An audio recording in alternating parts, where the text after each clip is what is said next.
Hello बच्चों, आज हम लोग पीवीएल करने वाले हैं क्लास 8 की। टॉपिक का नाम है हमारी आंखें और रंगीन संसार। यह फरवरी 2026 का पीवीएल है। ठीक, हम लोग आगे बढ़ते हैं। सबसे पहले प्रोजेक्ट बनाने के लिए हम लोग एक चार्ट पेपर या कार्डबोर्ड पे अच्छे से ये पीवीएल के बारे में लिख देंगे।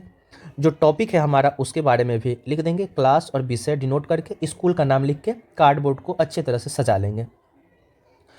उसमें हमारा टॉपिक है हमारी आंखें और रंगीन संसार। तो सबसे पहले हम लोग आंख का एक नामांकन चित्र बनाएंगे, जो कुछ इस टाइप से हमने बना रखा है। आप लोग वीडियो को रोक के भी लिख सकते हैं। तो सबसे पहले हम लोग एक मानव आंख का चित्र बनाएंगे। उसमें उसका विभिन्न भाग को दर्शाएंगे। जैसे ये है दृष्टि पटल, जिसको हम लोग रेटिना बोलते हैं, जिस पे प्रतिबिंब बनता है। यह है दृश्य तंत्रिका। उसके बाद इसको हम लोग पुतली कहते हैं। ये हमारा लेंस हो गया और ये परितारिका हो गया। और मानव आँख के जो ये बीच वाला भाग होता है, इसको हम लोग काचव द्रव बोलते हैं। तो हम लोग इस टाइप से चित्र को अच्छे से बना लेंगे, कार्डबोर्ड पे कलरफुल कर लेंगे ताकि देखने में अच्छा लगे। उसके बाद हम लोग मानव आँख क्या है उसके बारे में कुछ परिभाषा लिख देंगे। जैसे हमने लिख रखा है कि मानव आँख जो है, मानव आँख हमारे शरीर का एक संवेदी अंग है, जिसकी मदद से हम देख पाते हैं। यह हमें आसपास की चीज़ों का आकार, रंग, दूरी तथा गति समझने में मदद करती है। तो यहाँ से पता चल गया कि आँख क्या है, उसके बारे में हम लोग थोड़ा सा लिख देंगे। उसके बाद आगे बढ़ते हैं। हम लोग पढ़ेंगे कि प्रकाश का अपवर्तन क्या है। क्या है प्रकाश का अपवर्तन? तो लिखेंगे कि प्रकाश का अपवर्तन वह घटना है जिसमें प्रकाश की किरण एक माध्यम से दूसरे माध्यम में जाने पर अपनी दिशा बदल देती है। मतलब जब प्रकाश एक माध्यम से दूसरे माध्यम में जाता है तो उसकी दिशा और गति दोनों बदल जाती है। उदाहरण के लिए, पानी में रखा सिक्का ऊपर उठा दिखाई देता है और पानी में डाली गई पेंसिल टेढ़ी दिखाई देता है। ये दोनों जो घटना हमने बनाया है, ये प्रकाश का अपवर्तन का उदाहरण है। पहला पिक्चर में हम लोग देखेंगे कि जब भी एक कांच की ग्लास में हम लोग एक सिक्का को डालते हैं, पानी से भरा हुआ ग्लास में, तो हमको देखने पर थोड़ा सा ऊपर उठा प्रतीत होता है। ये क्या होता है कि जब भी प्रकाश एक माध्यम से सघन माध्यम से विरल माध्यम में जाता है तो वो अभिलंब से दूर मुड़ जाता है। इसी कारण से क्या होता है कि ये जो सिक्का डाला हुआ है वो पानी में थोड़ा सा ऊपर उठा दिखाई देता है। साथ ही दूसरा उदाहरण था, पानी में डाली गई पेंसिल थोड़ा टेढ़ा दिखाई देता है।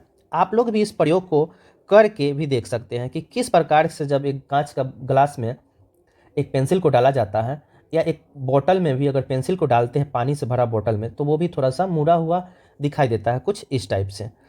तो ये दोनों जो उदाहरण है वो प्रकाश का अपवर्तन का है।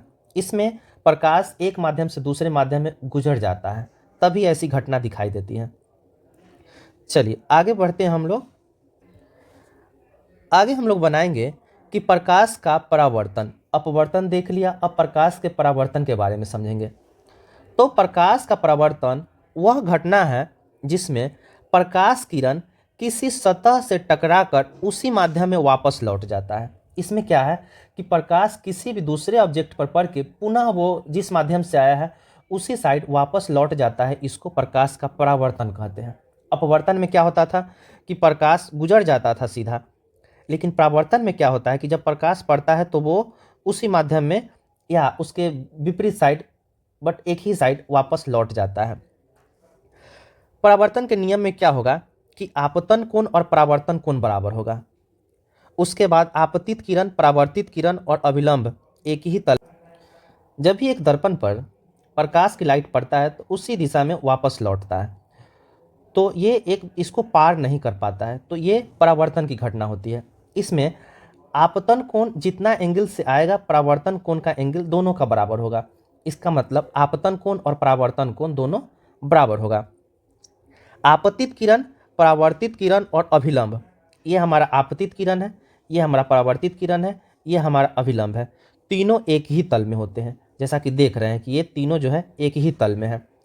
तो ये परावर्तन का कुछ नियम था। आगे बढ़ते हैं हम लोग। चलिए, प्रकाश के परावर्तन के उदाहरण क्या है? प्रकाश के परावर्तन का उदाहरण, तो इसमें क्या है कि दर्पण में अपना चेहरा देखना। जब भी हम लोग मिरर में अपना चेहरा देखते हैं तो क्या होता है ना कि प्रकाश पड़ के और उसी माध्यम में अगर वापस लौटता है तभी हमको, जैसे मान लेते हैं कि ये सूरज का लाइट है, इस पे पड़ा और इधर हम हैं, चाहे कोई भी आंखें हैं, इस पे पड़ता है तभी जाके हमारा चेहरा दिखाई देता है। तो ये प्रकाश का परावर्तन का है। दूसरा है पानी में वस्तु की छवि देखना। जब भी हम पानी में अपना चेहरा या किसी वस्तु को देखते हैं तो हमको कुछ मिरर टाइप के दिखाई देता है, तो ये भी प्रकाश का परावर्तन का घटना है। तो ये दो घटना हम लोग बना देंगे, इसका चित्र बना देंगे ताकि प्रोजेक्ट देखने में अच्छा लगे। इसको हम लोग, प्रोजेक्ट का मतलब क्या है, पीवीएल का मतलब है जितना हो सके करके सीखना। तो आप लोग ये सब जो प्रोजेक्ट है वो आप स्कूल में कर सकते हैं। पानी में छाया दर्शा सकते हैं, दर्पण में अपना चेहरा देख सकते हैं। ये परावर्तन का घटना है, परावर्तन का उदाहरण है ये सब। ठीक है, चलिए आप लोग इस चैनल को सब्सक्राइब कर लीजिएगा ताकि हर महीने का पीवीएल आपको इस चैनल पर मिलता रहेगा। धन्यवाद।